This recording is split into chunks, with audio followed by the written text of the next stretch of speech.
बर्बरीक, घटोत्कच और नागकन्या मोरवी के पुत्र थे। वे बचपन से ही शौर्यवान, पराक्रमी और दयालु थे। उन्हें युद्ध की कला में गहरी रुचि थी। उन्होंने भगवान शिव की घोर तपस्या की और उनसे 3 अमोघ बाण प्राप्त किए। इन बाणों की शक्ति यह थी कि एक बाण से वे अपने शत्रु को चिह्नित कर सकते थे, दूसरा बाण उन सभी शत्रुओं को नष्ट कर सकता था और तीसरे से वे अपने बाण को वापस बुला सकते थे। शिक्षा पूर्ण करने के बाद जब बर्बरीक को महाभारत के युद्ध का समाचार मिला, तो उन्होंने युद्ध में भाग लेने की इच्छा जताई। उनका सिद्धांत था, मैं सदैव पराजित पक्ष की ओर से युद्ध करूंगा। जब युद्ध का समय आया, बर्बरीक अपने 3 बाण और धनुष लेकर कुरुक्षेत्र की ओर निकल पड़े। मार्ग में उन्होंने निश्चय किया कि वे पराजित पक्ष की ओर से युद्ध में सम्मिलित होंगे, भले ही वह पक्ष कोई भी हो। यह समाचार श्री कृष्ण तक पहुंचा, जो जानते थे कि बर्बरीक जैसे योद्धा का युद्ध में उतरना युद्ध की दिशा और धर्म का संतुलन बिगाड़ सकता है। उन्होंने बर्बरीक की परीक्षा लेने का निर्णय लिया। श्री कृष्ण साधारण ब्राह्मण के वेश में बर्बरीक के मार्ग में आए। उन्होंने बर्बरीक से पूछा, हे वीर, तुम इतने साज श्रृंगार और 3 ही बाण लेकर कहाँ जा रहे हो? बर्बरीक ने विनम्रता से उत्तर दिया, मैं महाभारत के युद्ध में जा रहा हूं और मैं पराजित पक्ष की ओर से युद्ध करूंगा। मेरे 3 बाण ही पर्याप्त हैं पूरी सेना को हराने के लिए।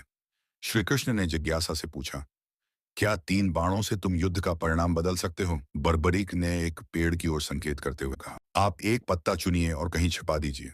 मैं अपने पहले बाण से उस पत्ते को चिह्नित करूंगा, दूसरे बाण से उसे नष्ट करूंगा और तीसरे से बाणों को वापस बुला लूंगा। श्री कृष्ण ने एक पत्ता चुपचाप अपने चरणों के नीचे रख दिया और बर्बरीक को बाण चलाने को कहा। बर्बरीक ने पहला बाण चलाया, जो सारे पत्तों को चिह्नित करते हुए अंत में श्री कृष्ण के पैरों के नीचे के पत्ते इर्द गिर्द घूमने लगा।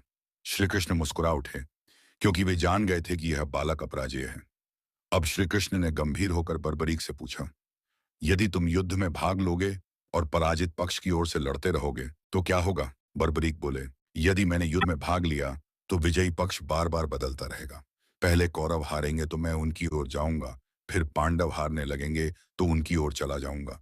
अंततः एक एक करके सारी सेनाएं समाप्त हो जाएंगी और मैं अकेला बचूंगा। यह सुनकर श्री कृष्ण गंभीर हो गए। उन्होंने सोचा, यह युद्ध धर्म की स्थापना के लिए हो रहा है। बर्बरीक जैसे अद्वितीय योद्धा का इसमें भाग लेना धर्म की दिशा को बदल सकता है। तभी श्री कृष्ण ने अपना ब्राह्मण वेश त्याग दिया और अपने असली स्वरूप में प्रकट हुए।